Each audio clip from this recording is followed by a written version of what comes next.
On October 26, 2016, amid the hubbub of a rancorous American presidential election that dominated the headlines, an event took place in Russia that escaped the attention of those not otherwise involved in monitoring the esoteric world of strategic weapons research and development. This event, a test of a ballistic missile carrying a payload known as Object 4202, fundamentally changed the landscape of arms control, built as it is on the dual pillars of nuclear deterrence and missile defense. Object 4202 was a new kind of weapon, a hypersonic warhead capable of speeds 15 times the speed of sound, and capable of evading any anti-missile system the United States has today, or may develop and deploy for decades to come. While the October 26 test used an older RS-26 intercontinental ballistic missile, ICBM, as the launch vehicle, Object 4202 will ultimately be carried on a newer ICBM, the RS-28.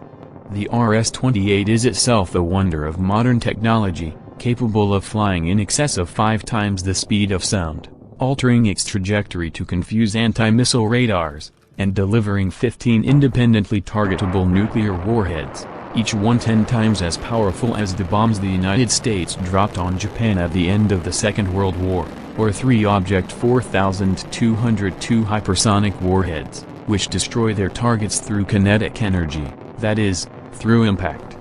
A nuclear warhead-armed RS-28 would take about 30 minutes to reach the United States from a silo in central Russia. Its warheads would be capable of destroying an area about the size of Texas.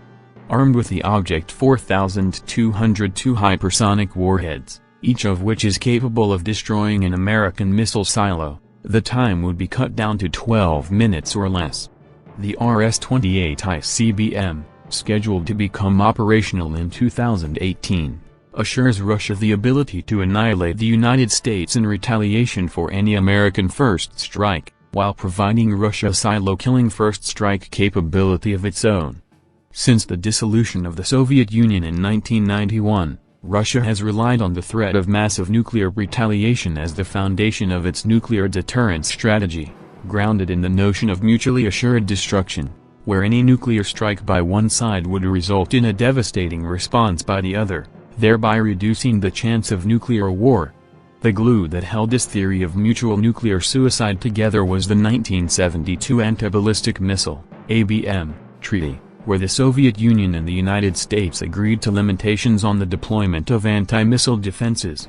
An effective ABM capability gave a nation the theoretical ability to win a nuclear war by launching a debilitating first strike, and then destroying in flight any missiles that survived. Limiting ABM defenses curtailed an arms race by reducing the impetus to develop new weapons capable of breaching an opponent's defenses. The ABM Treaty provided a foundation of strategic stability, built on the precepts of mutually assured destruction, that enabled both the United States and the Soviet Union to enter into meaningful arms reduction agreements, including the groundbreaking Intermediate Nuclear Forces Treaty of 1987, and the Strategic Arms Reduction Treaty of 1991.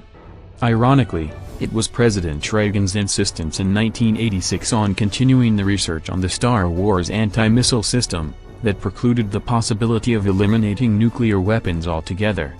This trend toward nuclear disarmament continued in the decade following the collapse of the Soviet Union, with President Bill Clinton signing a new START II treaty with Russian President Boris Yeltsin in 1993. START II eliminated the deployment of multiple warheads on ICBMs, further stabilizing the strategic balance between the two nations. The START II treaty never entered into force. In 2002, George W. Bush's administration withdrew from the ABM treaty, citing the need to develop defenses against missile launches from so-called rogue states, like Iraq, Iran, and North Korea. In doing so, Bush unhinged the foundation upon which U.S. Russian strategic arms control was built. A new arms reduction treaty, signed in 2003, stripped away on-site, inspection-based verification, and did nothing to limit the deployment of ICBMs armed with multiple warheads.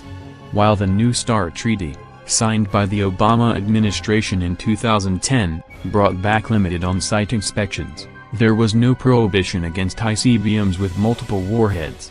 Moreover, the Obama administration continued to develop and deploy anti-missile defenses, both in the United States and in Europe, resurrecting in Russia Cold War-era concerns that the Americans would leverage this new ABM capability to subject Russia to nuclear blackmail, threatening a nuclear strike for which Russia would have no response. The RS-28 missile system, inclusive of Object 4202, can trace its origin to American deployment of ABMs. These concerns were on display on December 22, 2016, when President Putin delivered a speech that made the recent Russian developments public. "We need to strengthen the military potential of Russia's strategic nuclear forces," Putin said, "especially with missile complexes that can reliably penetrate any existing and prospective missile defense systems."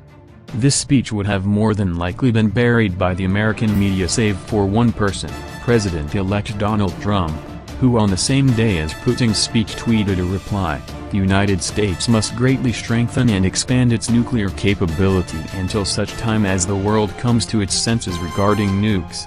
The president-in-waiting then doubled down on this line of thinking, telling the hosts of MSNBC's Morning Joe program the following morning, "Let it be an arms race. We will outmatch them at every pass and outlast them all." The Russian response was surprisingly muted.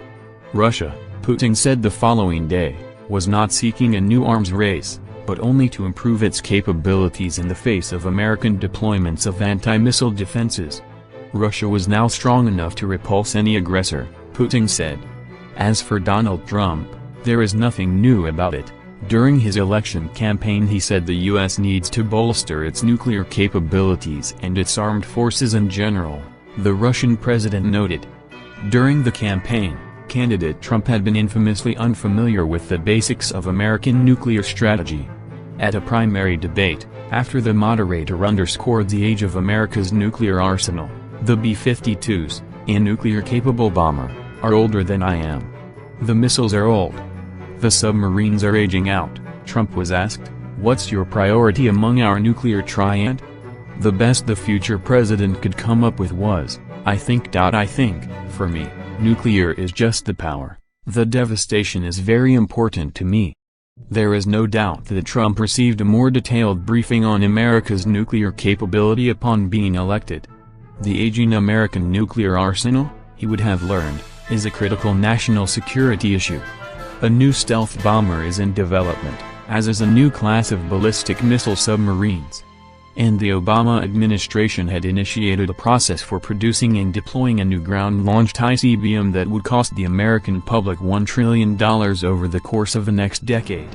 This perceived weakness, combined with Putin's public pronouncement of Russian strength, apparently was enough to set the president-elect off on his tweeting and morning talk show rant. A few days shy of his inauguration, Trump seemed to have a change of heart. In a wide-ranging interview with British journalists, Trump noted that, "They have sanctions on Russia, let's see if we can make some good deals with Russia." What deal was Trump suggesting? For one thing, I think nuclear weapons should be weighed down and reduced very substantially, that's part of it. But Russia's hurting very badly right now because of sanctions, but I think something can happen that a lot of people are going to benefit. The Times of London speculated that the first foreign policy trip President Trump would embark on would be a nuclear disarmament summit with President Putin. A Trump spokesperson rejected this as false news. While Russian President Vladimir Putin, in a January 28 phone call with President Trump, was warm to the idea of nuclear disarmament talks with the Trump administration, the Russians overall were dismissive of a deal that traded disarmament for the lifting of sanctions. An offer to engage in nuclear arms control talks, Russia's foreign minister, Sergei Lavrov noted, would be furthered by first reviewing the issue of U.S. sanctions against Russia. But there could not be any direct linkage between the two. The Russian foreign minister also noted that the agenda for any such negotiations should include hypersonic weapons, U.S. missile defenses, space weapons and nuclear testing, in short, a broad range of interconnected issues that the new Trump administration appears ill-equipped to handle at this juncture. Rex Tillerson, the new Secretary of State, has been silent on new Russian nuclear disarmament. And James Mattis, The new Secretary of Defense and the one Trump cabinet official who has opined publicly about disarmament issues, appears supportive of fielding a new land-based ICBM, thereby closing the door on the possibility of trading those weapons in exchange for similarly deep cuts by Russia. In his testimony before the Senate Armed Services Committee, Mattis noted that these missiles would be a cost-imposing strategy on an adversary, noting that any enemy that wants to take us on is going to have to commit to 3, 4 weapons to make sure they take each one out. James Mattis would do well to speak to the men and women who operate America's land-based ICBM force today. The Cold War is over, and these missiles no longer stand on the front line of American defense. If the best reasoning for the continued deployment of land-based ICBMs is that they serve as a sum for a potential enemy attack, then there is no real justification for their existence, now or in the future. President Trump reportedly told President Putin, during their January 28 conversation, that the current arms control treaty, up for renegotiation in 2018, was one-sided in favor of the Russians. With all due respect to Donald Trump, his American-centric view of the Obama-era arms agreement is moot. The U.S. Russian arms race is over, and Russia has won. The RS-28 missile will be operational next year. The new American land-based ICBM won't be operational for another decade. Russia is on the verge of deploying a hypersonic, missile silo-killing weapon that undermines the Secretary of Defense's thin justification for a new land-based ICBM. Every missile system Russia deploys, or will deploy, is capable of defeating America's missile defense systems, including what is currently deployed and what is envisioned for the future. And Russia is on the verge of completing the deployment of its own anti-missile shield, one that will seal off its airspace to bombers, cruise missiles, and ballistic missiles, negating in totality America's nuclear triad. There is a deal to be made with Russia, and it doesn't involve trading the lifting of sanctions for nuclear arms cuts. President Trump would do well to accept Sergei Lavrov's proposed disarmament agenda, and expand it to include a new ABM treaty and a new disarmament treaty that not only reduces the numbers of weapons on both sides, but also would include the elimination of multiple warheads on all missiles, land-based and submarine-launched. Effective arms control negotiations must include an appreciation of history, a realistic assessment of the present, and the ability to project into the future. At this juncture, the Trump administration has not demonstrated the level of competence needed to successfully conclude such a complex negotiation. The first step, however, is to embrace disarmament as a positive goal.